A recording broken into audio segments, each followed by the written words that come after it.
वचन तेरा है प्रभु, जीवन की ज्योति है। वचन तेरा है गुरु, अनंत जीवन है। दिव्य वचन तेरा भक्ति से सुन लूंगा, मधुर वचन तेरा दिल से मैं मानूंगा। दिव्य वचन तेरा भक्ति से सुन लूंगा, मधुर वचन तेरा दिल से मैं मानूंगा।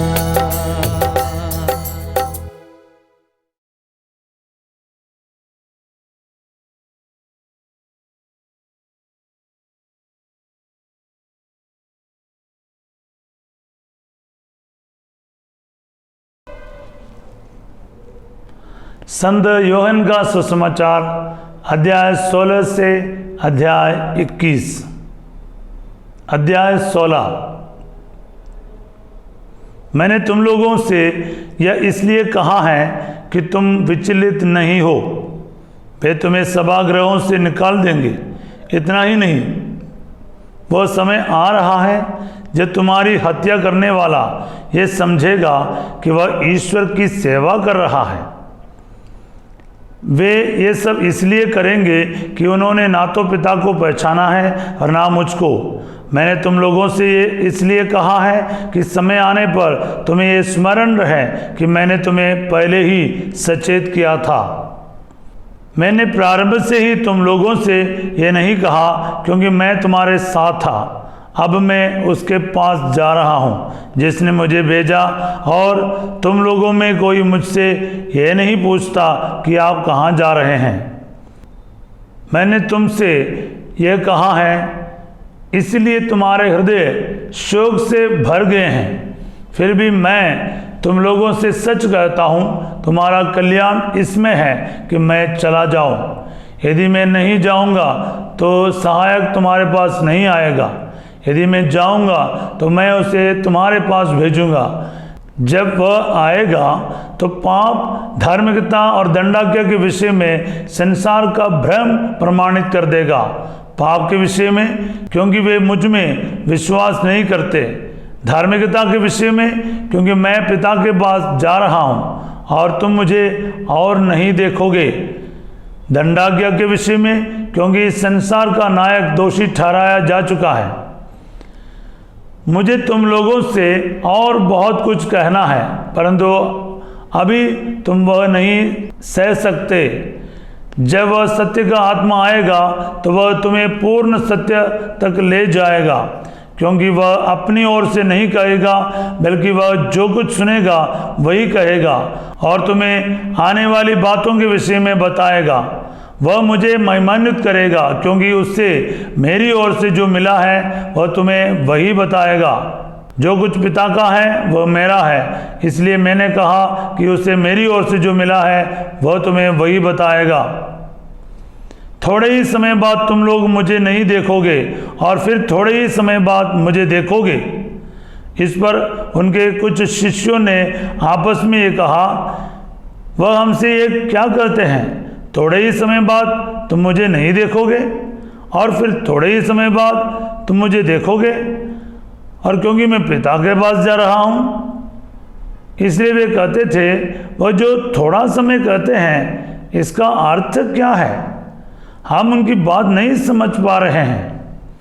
ईसा ने जानकर कि वे मुझसे प्रश्न पूछना चाहते हैं उनसे कहा, तुम आपस में मेरे इस कथन के अर्थ पर विचार विमर्श कर रहे हो कि थोड़े ही समय बाद तुम मुझे नहीं देखोगे और फिर थोड़े ही समय बाद मुझे देखोगे।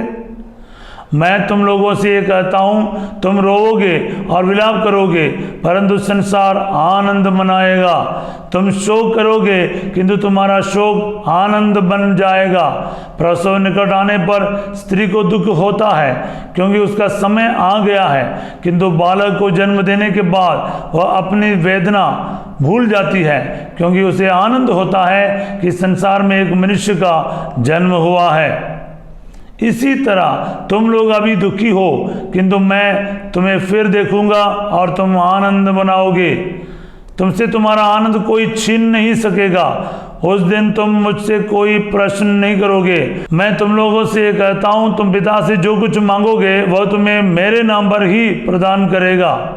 अब तक तुमने मेरा नाम लेकर कुछ भी नहीं मांगा है। मांगो और तुम्हें मिल जाएगा, जिससे तुम्हारा आनंद परिपूर्ण हो। मैंने तुम लोगों से ये सब दृष्टांतों में कहा है। वह समय आ रहा है जब मैं फिर तुम लोगों से दृष्टांतों में कुछ नहीं कहूँगा, बल्कि तुम्हें स्पष्ट शब्दों में पिता के विषय में बताऊँगा। तुम उस दिन मेरा नाम लेकर प्रार्थना करोगे। मैं नहीं कहता कि तुम्हारे लिए पिता से प्रार्थना करूंगा। पिता तो स्वयं तुम्हें प्यार करता है, क्योंकि तुम मुझे प्यार करते और ये विश्वास करते कि मैं ईश्वर के यहाँ से आया हूँ। मैं पिता के यहाँ से संसार में आया हूँ। अब मैं संसार को छोड़कर पिता के पास जा रहा हूँ। उनके शिष्यों ने उनसे कहा, देखिए, अब आप दृष्टांतों में नहीं बल्कि स्पष्ट शब्दों में बोल रहे हैं। अब हम समझ गए हैं कि आप सब कुछ जानते हैं। प्रश्नों की कोई ज़रूरत नहीं रह गई है। इसलिए हम विश्वास करते हैं कि आप ईश्वर के यहाँ से आए हैं।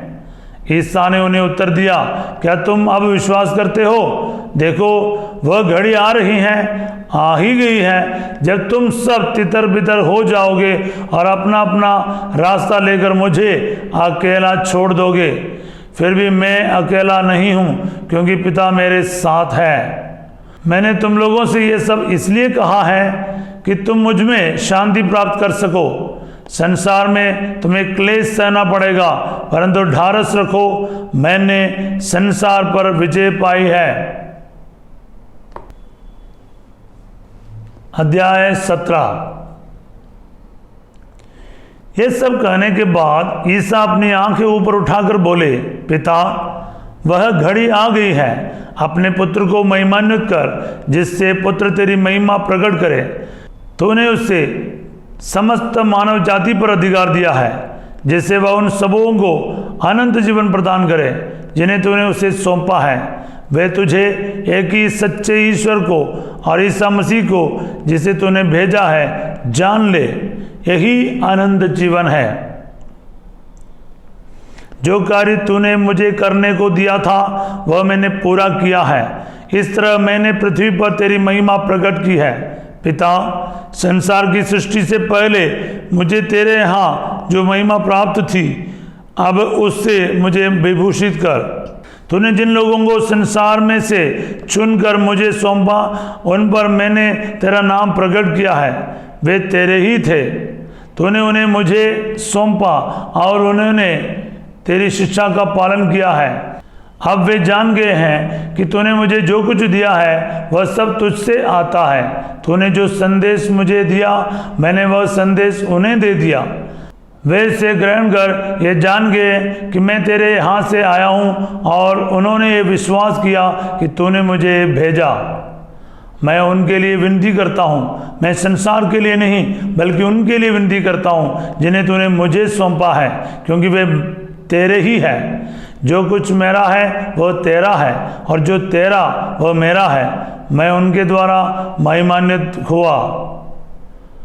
अब मैं संसार में नहीं रहूँगा, परंतु वे संसार में रहेंगे, और मैं तेरे पास आ रहा हूँ। परम पावन पिता, तूने जिन्हें मुझे सौंपा है उन्हें अपने नाम के सामर्थ्य से सुरक्षित रख, जिससे वे हमारी ही तरह एक बने रहें। तूने जिन्हें मुझे सौंपा है, जब तक मैं उनके साथ रहा, मैंने उन्हें तेरे नाम के सामर्थ्य से सुरक्षित रखा। मैंने उनकी रक्षा की। उनमें किसी का भी सर्वनाश नहीं हुआ। विनाश का पुत्र इसका एकमात्र अपवाद है, क्योंकि धर्म ग्रंथ का पूरा हो जाना अनिवार्य था। अब मैं तेरे पास आ रहा हूँ। जब तक मैं संसार में हूँ, ये सब कह रहा हूँ जिससे उन्हें मेरा आनंद पूर्ण रूप से प्राप्त हो। मैंने उन्हें तेरी शिक्षा प्रदान की है। संसार ने उनसे बैर किया, क्योंकि जिस तरह मैं संसार का नहीं हूँ उसी तरह वे भी संसार के नहीं हैं। मैं ये नहीं मांगता कि तू उन्हें संसार से उठा ले, बल्कि ये कि तू उन्हें बुराई से बचा। वे संसार के नहीं हैं, जिस तरह मैं भी संसार का नहीं हूँ। तुम सत्य की सेवा में उन्हें समर्पित कर। तेरी शिक्षा ही सत्य है। जिस तरह तूने मुझे संसार में भेजा, उसी तरह मैंने भी उन्हें संसार में भेजा है। मैं उनके लिए अपने को समर्पित करता हूँ, जिससे वे भी सत्य की सेवा में समर्पित हो जाएं। मैं ना केवल उनके लिए विनती करता हूँ, बल्कि उनके लिए भी जो उनकी शिक्षा सुनकर मुझ में विश्वास करेंगे, सब के सब एक हो जाएं। पिता, जिस तरह तू मुझ में है और मैं तुझ में है, उसी तरह वे भी हम में एक हो जाएं, जिससे संसार ये विश्वास करे कि तूने मुझे भेजा। तूने मुझे जो महिमा प्रदान की वह मैंने उन्हें दे दी है, जिससे वे हमारी तरह एक हो जाएं। मैं उनमें रहूं और तू मुझ में, जिससे वे पूर्ण रूप से एक हो जाएं, और संसार ये जान ले कि तूने मुझे भेजा, और जिस प्रकार तूने मुझे प्यार किया उसी प्रकार उन्हें भी प्यार किया। पिता, मैं चाहता हूँ कि तूने जिन्हें मुझे सौंपा है वे जहाँ मैं हूँ मेरे साथ रहें, जिससे वे मेरी महिमा देख सके जिसे तूने मुझे प्रदान किया है, क्योंकि तूने संसार की सृष्टि से पहले मुझे प्यार किया। न्यायी पिता, संसार ने तुझे नहीं जाना, परंतु मैंने तुझे जाना है, और वे जान गए कि तूने मुझे भेजा। मैंने उन पर तेरा नाम प्रकट किया है और प्रकट करता रहूँगा, जिससे तूने जो प्रेम मुझे दिया वह प्रेम उनमें बना रहे और मैं भी उनमें बना रहूं। अध्याय 18। ये सब कहने के बाद ईसा अपने शिष्यों के साथ किद्रोन नाले के उस पार गए। वहाँ एक बारी थी। उन्होंने अपने शिष्यों के साथ उसमें प्रवेश किया। उनके विश्वासघाती यूदस को भी वह जगह मालूम थी, क्योंकि ईसा अक्सर अपने शिष्यों के साथ वहाँ गए थे। इसलिए यूदस पलटन और महायाजकों तथा फरीसियों के भेजे हुए प्यादों के साथ वहाँ आ पहुँचा। वे लोग ललटने, मशाले और हथियार लिए थे। ईसा ये जानकर कि मुझ पर क्या क्या बीतेगी, आगे बढ़े और उनसे बोले, किससे ढूंढते हो? उन्होंने उत्तर दिया, ईसा नासरी को। ईसा ने उनसे कहा, मैं वही हूँ। वहाँ उनका विश्वासघाती यूदस भी उन लोगों के साथ खड़ा था। जब ईसा ने उनसे कहा, मैं वही हूँ, तो वे पीछे हटकर भूमि पर गिर पड़े। ईसा ने उनसे फिर पूछा, किससे ढूंढते हो? वे बोले, ईसा नासरी को। इस पर ईसा ने कहा, मैं तुम लोगों से कह चुका हूँ कि मैं वही हूँ। यदि तुम मुझे ढूंढते हो तो इन्हें जाने दो। यह इसलिए हुआ कि उनका ये कथन पूरा हो जाए, तूने मुझको जिन्हें सौंपा मैंने उनमें से एक का भी सर्वनाश नहीं होने दिया। उस समय सिमोन पेत्रुस ने अपनी तलवार खींच ली और प्रधान याजक के नौकर पर चलाकर उसका दाहिना कान उड़ा दिया। उस नौकर का नाम मालखुस था। ईसा ने पेत्रुस से कहा, तलवार म्यान में कर लो। जो प्याला पिता ने मुझे दिया है, क्या मैं उसे नहीं पीऊं? तब पलटन, कप्तान और यहूदी के प्यादों ने ईसा को पकड़कर बांध लिया। वे उन्हें पहले अन्नस के यहाँ ले गए, क्योंकि वह उस वर्ष के प्रधान याजक कैफस का ससुर था। यह वही कैफस था जिसने यहूदियों को यह परामर्श दिया था, अच्छा यही है कि राष्ट्र के लिए एक मनुष्य मरे। सिमोन पेत्रुस और एक दूसरा शिष्य ईसा के पीछे पीछे चले। यह शिष्य प्रधान याजक का परिचित था और ईसा के साथ प्रधान याजक के प्रांगण में गया, किंतु पेत्रुस फाटक के पास बाहर खड़ा रहा। इसलिए वह दूसरा शिष्य जो प्रधान याजक के परिचित था फिर बाहर गया और द्वारपाली से कहकर पेत्रुस को भीतर ले आया। द्वारपाली ने पेत्रुस से कहा, कहीं तुम भी तो उस मनुष्य के शिष्य नहीं हो? उसने उत्तर दिया, नहीं हूँ। जाड़े के कारण नौकर और प्यादे आग सुलगाकर ताप रहे थे। पेतरुस भी उनके साथ आग तापता रहा। प्रधान याजक ने ईसा से उनके शिष्यों और उनकी शिक्षा के विषय में पूछा। ईसा ने उत्तर दिया, मैं संसार के सामने प्रकट रूप से बोला हूँ। मैंने सदा सभागृह और मंदिर में, जहाँ सब यहूदी एकत्र हुआ करते हैं, शिक्षा दी है। मैंने गुप्त रूप से कुछ नहीं कहा। यह आप मुझसे क्यों पूछते हैं? उनसे पूछिए जिन्होंने मेरी शिक्षा सुनी है, वे जानते हैं कि मैंने क्या क्या कहा। इस पर खड़े प्यादों में से एक ने ईसा को थप्पड़ मारकर कहा, तुम प्रधान याजक को इस तरह जवाब देते हो? ईसा ने उससे कहा, यदि मैंने गलत कहा तो गलती बता दो, और यदि ठीक कहा तो मुझे क्यों मारते हो? इसके बाद अन्नस ने बंधे हुए ईसा को प्रधान याजक कैफस के पास भेजा।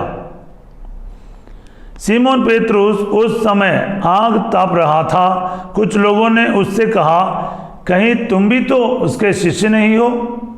उसने अस्वीकार करते हुए कहा, नहीं हूं। प्रधान याजक का एक नौकर उस व्यक्ति का संबंधी था जिसका कान पेतरुस ने उड़ा दिया था। उसने कहा, क्या मैंने तुमको उसके साथ बारी में नहीं देखा था? पेतरुस ने फिर अस्वीकार किया और उसी क्षण मुर्गे ने मांग दी।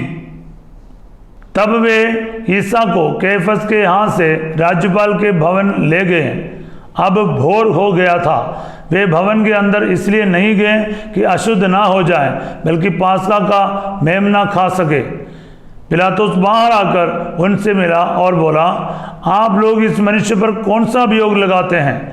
उन्होंने उत्तर दिया, यदि यह कुकर्मी नहीं होता तो हमने इसे आपके हवाले नहीं किया होता। पिलातुस ने उनसे कहा, आप लोग इसे ले जाइए और अपनी संहिता के अनुसार इसका न्याय कीजिए।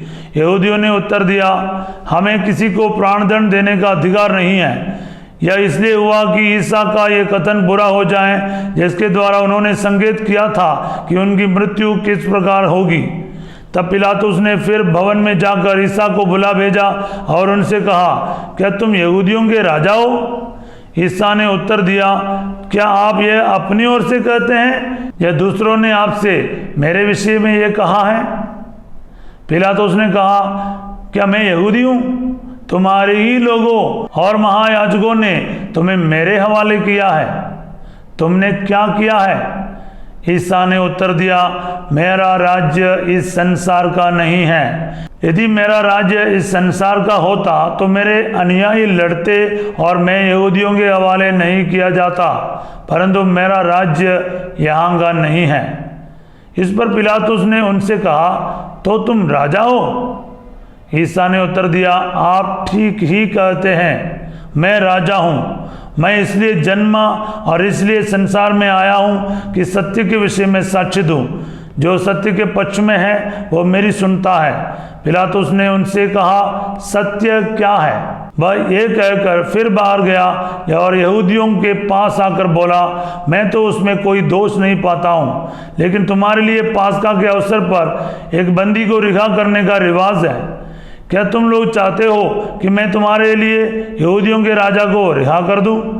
इस पर वे चिल्ला उठे, इसे नहीं, बरब्बस को। बरब्बस डाकू था।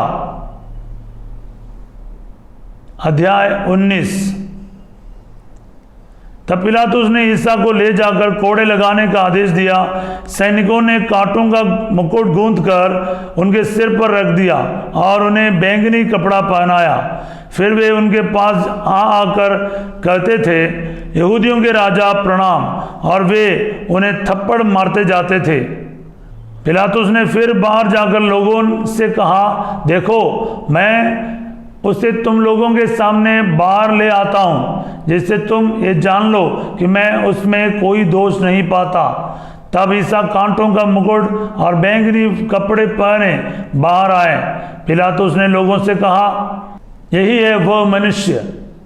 महायाजक और प्यादे उन्हें देखते ही चिल्ला उठे, इसे क्रूस दीजिए, इसे क्रूस दीजिए। पिलातुस ने उनसे कहा, इसे तुम ही ले जाओ और क्रूस पर चढ़ाओ, मैं तो इसमें कोई दोष नहीं पाता। यहूदियों ने उत्तर दिया, हमारी एक संहिता है और इस संहिता के अनुसार यह प्राणदंड की योग्य है, क्योंकि इसने ईश्वर का पुत्र होने का दावा किया है। पिलातुस यह सुनकर और भी डर गया। उसने फिर भवन के अंदर जाकर ईसा से पूछा, तुम कहाँ के हो? किंतु ईसा ने उसे उत्तर नहीं दिया। इस पर पिलातुस ने उनसे कहा, तुम मुझसे क्यों नहीं बोलते? क्या तुम ये नहीं जानते कि मुझे तुमको रिहा करने का भी अधिकार है और तुमको क्रूस पर चढ़वाने का भी? ईसा ने उत्तर दिया, यदि आपको ऊपर से अधिकार ना दिया गया होता तो आपका मुझ पर कोई अधिकार नहीं होता। इसलिए जिसने मुझे आपके हवाले किया वह अधिक दोषी है। इसके बाद पिलातुस ईसा को मुक्त करने का उपाय ढूंढता रहा, परंतु यहूदी ये कहते हुए चिल्लाते रहे, यदि आप इसे रिहा करते हैं तो आप कैसर का हितैषी नहीं है। जो अपने को राजा कहता है वह कैसर का विरोध करता है। यह सुनकर पिलातुस ने ईसा को बाहर ले आने का आदेश दिया। वह अपने न्यायासन पर उस जगह जो लिथोस्त्रोतोस और इब्रानी में गब्बथा कहलाती है बैठ गया। पास्का का तैयारी का दिन था, लगभग दोपहर का समय था। पिलातुस ने यहूदियों से कहा, यही है तुम्हारा राजा। इस पर वे चिल्ला उठे, ले जाइए, ले जाइए, इसे क्रूस दीजिए। पिलातुस ने उनसे कहा, क्या मैं तुम्हारे राजा को क्रूस पर चढ़वा दूं? महायाजकों ने उत्तर दिया, कैसर के सिवा हमारा कोई राजा नहीं। तब पिलातुस ने ईसा को क्रूस पर चढ़ाने के लिए उनके हवाले कर दिया। वे ईसा को ले गए और वह अपना क्रूस ढोते हुए खोपड़ी की जगह नामक स्थान गए। इब्रानी में उसका नाम गोलगोथा है। वहाँ उन्होंने ईसा को और उनके साथ और 2 व्यक्तियों को क्रूस पर चढ़ाया, एक को इस और दूसरे को उस और बीच में ईसा को। पिलातुस ने एक दोष पत्र भी लिखवा कर क्रूस पर लगवा दिया। वह इस प्रकार था, ईसा नाजरी, यहूदियों का राजा। बहुत से यहूदियों ने दोष पत्र पढ़ा, क्योंकि वह स्थान जहाँ ईसा क्रूस पर चढ़ाए गए थे शहर के पास ही था और दोष पत्र इब्रानी, लातीनी और यूनानी भाषा में लिखा हुआ था। इसलिए यहूदियों के महायाजकों ने पिलातुस से कहा, आप ये नहीं लिखिए यहूदियों का राजा, बल्कि इसने कहा कि मैं यहूदियों का राजा हूँ। पिलातुस ने उत्तर दिया, मैंने जो लिख दिया सो लिख दिया। ईसा को क्रूस पर चढ़ाने के बाद सैनिकों ने उनके कपड़े ले लिए और कुर्ते के सिवा उन कपड़ों के 4 भाग कर दिए, हर सैनिक के लिए एक एक भाग। उस कुर्ते में सीवन नहीं था, वह ऊपर से नीचे तक पूरा का पूरा बुना हुआ था। उन्होंने आपस में कहा, हम इसे नहीं फाड़े, चिट्ठी डालकर देख ले कि यह किसे मिलता है। यह इसलिए हुआ कि धर्म ग्रंथ का यह कथन पूरा हो जाए, उन्होंने मेरे कपड़े आपस में बांट लिए और मेरे वस्त्र पर चिट्ठी डाली। सैनिकों ने ऐसा ही किया। ईसा की माता, उसकी बहन क्लेपुस की पत्नी मरियम और मरियम मगदलेना उनके क्रूस के पास खड़ी थी। ईसा ने अपनी माता को और उनके पास अपने उस शिष्य को जिसे वह प्यार करते थे देखा। उन्होंने अपनी माता से कहा, भद्रे, ये आपका पुत्र है। इसके बाद उन्होंने उस शिष्य से कहा, यह तुम्हारी माता है। उस समय से उस शिष्य ने उसे अपने यहाँ आश्रय दिया। तब ईसा ने जानकर कि अब सब कुछ पूरा हो चुका है, धर्म ग्रंथ का लेख पूरा करने के उद्देश्य से कहा, मैं प्यासा हूँ। वहाँ खट्टी अंगूरी से भरा एक पात्र रखा हुआ था। लोगों ने उसमें एक पनसोक्ता डुबाया और उसे जूफे की डंडी पर रखकर ईसा के मुख से लगा दिया। ईसा ने खट्टी अंगूरी चखकर कहा, सब पूरा हो चुका है, और सिर झुकाकर प्राण त्याग दिए।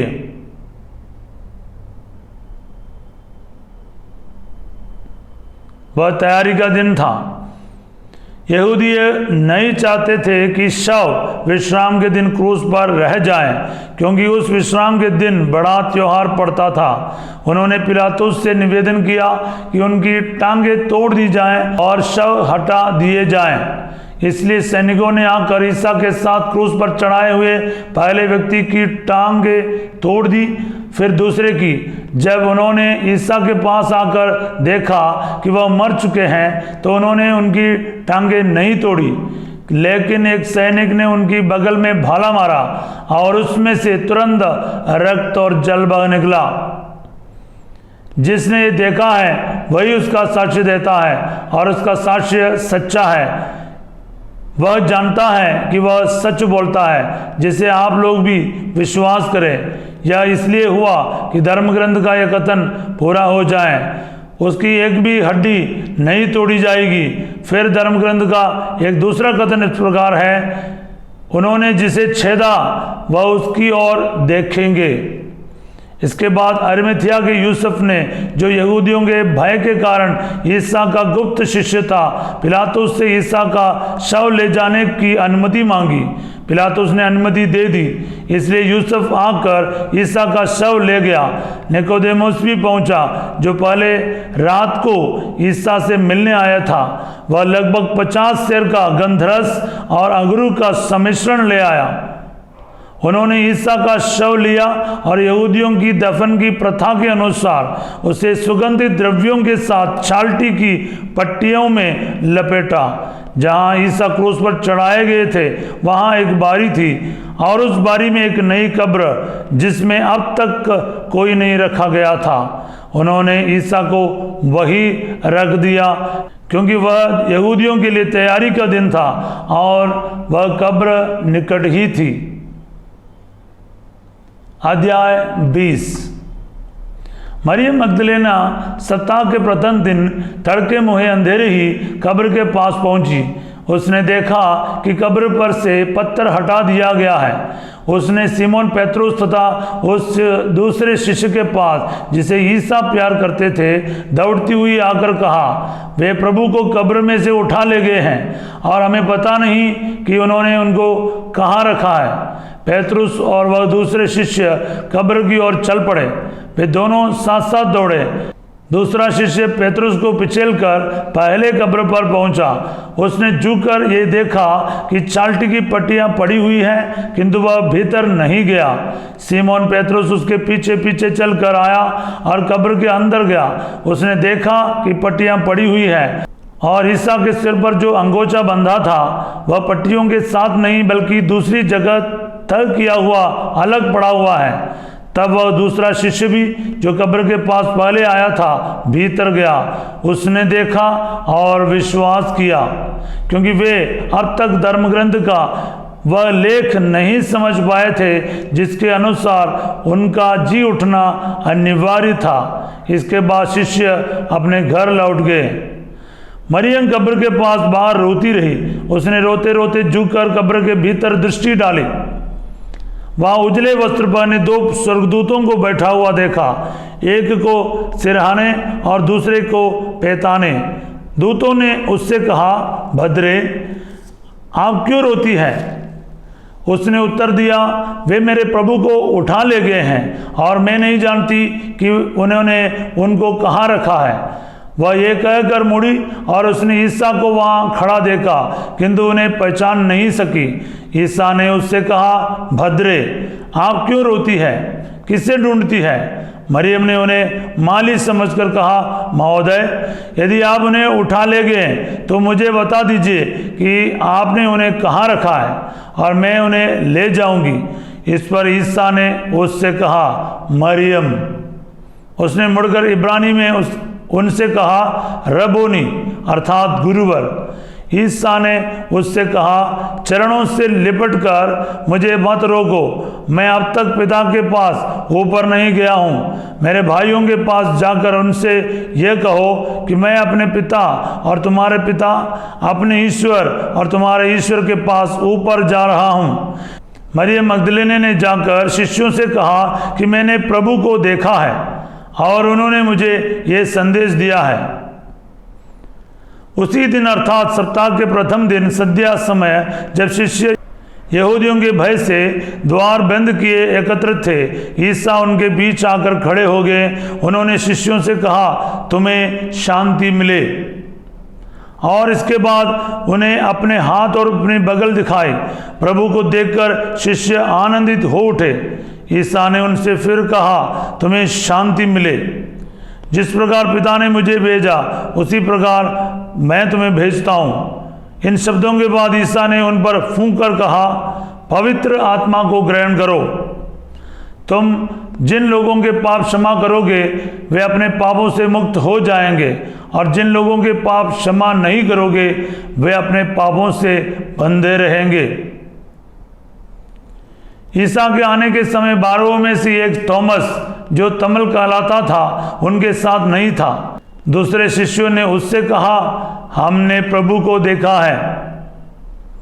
उसने उत्तर दिया, जब तक मैं उनके हाथों में कीलों का निशान ना देख लूं, कीलों की जगह पर अपनी उंगली ना रख दूं और उनकी बगल में अपना हाथ ना डाल दूं, तब तक मैं विश्वास नहीं करूंगा। 8 दिन के बाद उनके शिष्य फिर घर के भीतर थे और थॉमस उनके साथ था। द्वार बंद होने पर भी ईसा उनके बीच आकर खड़े हो गए और बोले, तुम्हें शांति मिले। तब उन्होंने थॉमस से कहा, अपनी उंगली यहाँ रखो, देखो ये मेरे हाथ है। अपना हाथ बढ़ाकर मेरी बगल में डालो और अविश्वासी नहीं बल्कि विश्वासी बनो। थॉमस ने उत्तर दिया, मेरे प्रभु, मेरे ईश्वर। ईसा ने उससे कहा, क्या तुम इसलिए विश्वास करते हो कि तुमने मुझे देखा है? धन्य है वे जो बिना देखे ही विश्वास करते हैं। ईसा ने अपने शिष्यों के सामने और बहुत से चमत्कार दिखाए जिनका विवरण इस पुस्तक में नहीं दिया गया है। इनका ही विवरण दिया गया है जिससे तुम विश्वास करो कि ईसा ही मसीह ईश्वर के पुत्र है, और विश्वास करने से उनके नाम द्वारा जीवन प्राप्त करो। अध्याय 21। बाद में ईसा तिबेरियस के समुद्र के पास अपने शिष्यों को फिर दिखाई दिए। यह इस प्रकार हुआ, सीमोन पेत्रुस, थॉमस जो तमल कहलाता था, नथानेल जो गलीलिया के काना का निवासी था, जबदी के पुत्र और ईसा के 2 अन्य शिष्य साथ थे। सीमोन पेत्रुस ने उनसे कहा, मैं मछली मारने जा रहा हूँ। वे उससे बोले, हम भी तुम्हारे साथ चलते हैं। वे चल पड़े और नाव पर सवार हुए, किंतु उस रात उन्हें कुछ नहीं मिला। सवेरे हो ही रहा था कि ईसा तट पर दिखाई दिए, किंतु शिष्य उन्हें नहीं पहचान सके। ईसा ने उनसे कहा, बच्चों, खाने को कुछ मिला? उन्होंने उत्तर दिया, जी नहीं। इस पर ईसा ने उनसे कहा, नाव की दाहिनी ओर जाल डाल दो और तुम्हें मिलेगा। उन्होंने जाल डाला और इतनी मछलियां फंस गई कि वे जाल नहीं निकाल सके। तब उस शिष्य ने, जिससे ईसा प्यार करते थे, पेत्रुस से कहा, यह तो प्रभु ही है।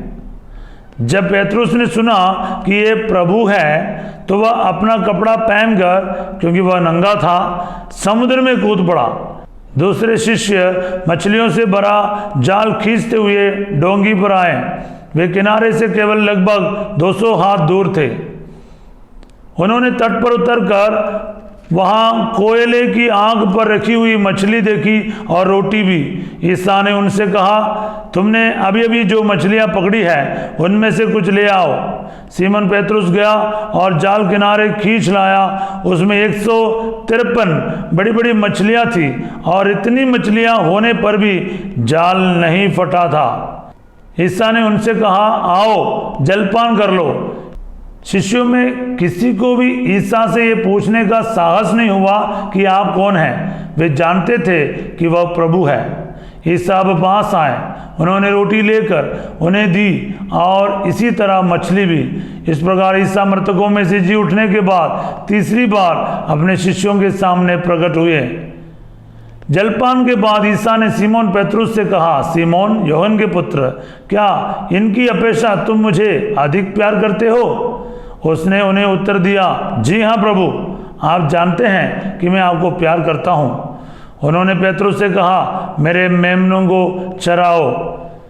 ईसा ने दूसरी बार उससे कहा, सीमोन योहन के पुत्र, क्या तुम मुझे प्यार करते हो? उसने उत्तर दिया, जी हाँ प्रभु, आप जानते हैं कि मैं आपको प्यार करता हूँ। उन्होंने पेतरुस से कहा, मेरी भेड़ों को चराओ। ईसा ने तीसरी बार उससे कहा, सीमोन योहन के पुत्र, क्या तुम मुझे प्यार करते हो? पेतरुस को इससे दुख हुआ कि उन्होंने तीसरी बार उससे ये पूछा, क्या तुम मुझे प्यार करते हो? और उसने ईसा से कहा, प्रभु आपको तो सब कुछ मालूम है, आप जानते हैं कि मैं आपको प्यार करता हूँ। ईसा ने उससे कहा, मेरी भेड़ों को चराओ। मैं तुमसे ये कहता हूँ, जवानी में तुम स्वयं अपनी कमर कसकर जहाँ चाहते थे वहाँ घूमते फिरते थे, लेकिन बुढ़ापे में तुम अपने हाथ फैलाओगे और दूसरा व्यक्ति तुम्हारी कमर कसकर तुम्हें वहाँ ले जाएगा जहाँ तुम जाना नहीं चाहते। इन शब्दों से ईसा ने संकेत किया कि किस प्रकार की मृत्यु से पेतरुस द्वारा ईश्वर की महिमा का विस्तार होगा। ईसा ने अंत में पेतरुस से कहा, मेरा अनुसरण करो। पेतरुस ने मुड़कर उस शिष्य को पीछे पीछे आते देखा जिसे ईसा प्यार करते थे और जिसने ब्यारी के समय उनकी छाती पर झुक कर पूछा था, प्रभु वह कौन है जो आपको पकड़वाएगा? पेतरुस ने उसे देखकर ईसा से पूछा, प्रभु इनका क्या होगा? ईसा ने उसे उत्तर दिया, यदि मैं चाहता हूं कि यह मेरे आने तक रह जाए तो इससे तुम्हें क्या, तुम मेरा अनुसरण करो। इन शब्दों के कारण भाइयों में यह अफवाह फैल गई कि वह शिष्य नहीं मरेगा, परंतु ईसा ने यह नहीं कहा कि यह नहीं मरेगा, बल्कि यह है कि यदि मैं चाहता हूं कि यह मेरे आने तक रह जाए तो इससे तुम्हें क्या। यह वही शिष्य है जो इन बातों का साक्ष्य देता है और जिसने यह लिखा है। हम जानते हैं कि उसका साक्ष्य सत्य है। ईसा ने और भी बहुत से कार्य किए। यदि एक एक करके उनका वर्णन किया जाता तो मैं समझता हूं कि जो पुस्तकें लिखी जाती वे संसार भर में भी नहीं समा पाती। यह प्रभु का पवित्र सुसमाचार है। हे क्रिस्त तेरी महिमा हो।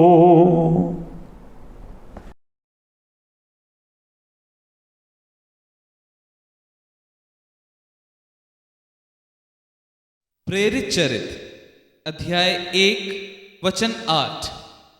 आइए हम पवित्र आत्मा को इस वक्त अपने जीवन में ग्रहण करें।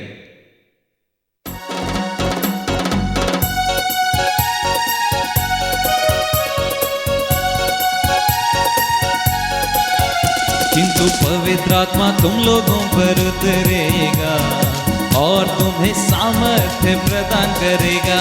किंतु पवित्र आत्मा तुम लोगों पर उतरेगा और तुम्हें सामर्थ्य प्रदान करेगा और तुम लोग यरूशलेम सारी यहूदिया और समारिया में तथा और तुम लोग यरूशलेम सारी यहूदिया और समारिया में तथा पृथ्वी के अंतिम छोर तक मेरे साक्षी होगे।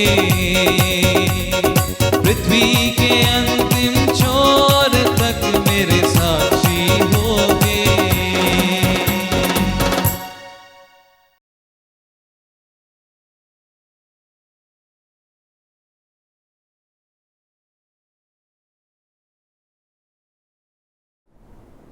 पवित्र आत्मा तुम लोगों पर उतरेगा और तुम्हें सामर्थ्य प्रदान करेगा और तुम लोग यरूशलेम सारी यहूदिया और समारिया में तथा पृथ्वी के अंतिम छोर तक मेरे साक्षी होंगे।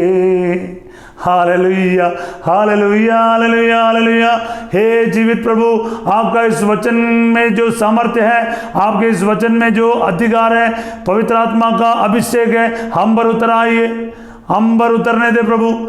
और इस वचन के सामर्थ्य से हम आत्मा के अधीन में रहे, आत्मा का सामर्थ्य से परिपूर्ण होकर तेरे साक्षी बन सके प्रभु। आज इस वचन सुनने वाला सभी को, तेरे वचन पढ़ने में जो भाग ले रहे सभी को आत्मा का अभिषेक से भर दे, ताकि तेरे प्रेरित बन जाए प्रभु। दुनिया के कोने कोने में जाकर तेरा सुसमाचार सुनाने की शक्ति, सामर्थ्य, अभिषेक इस वचन की योग्यता से उन सबको प्राप्त हो जाए। ये दुआ मांगते यीशु तेरे अति पवित्र नाम के द्वारा, आमीन। सर्वशक्तिमान ईश्वर पिता, पुत्र और पवित्र आत्मा आप सबको अपना आशीर्वाद प्रदान करे, आमीन। जय यीशु की। God bless you.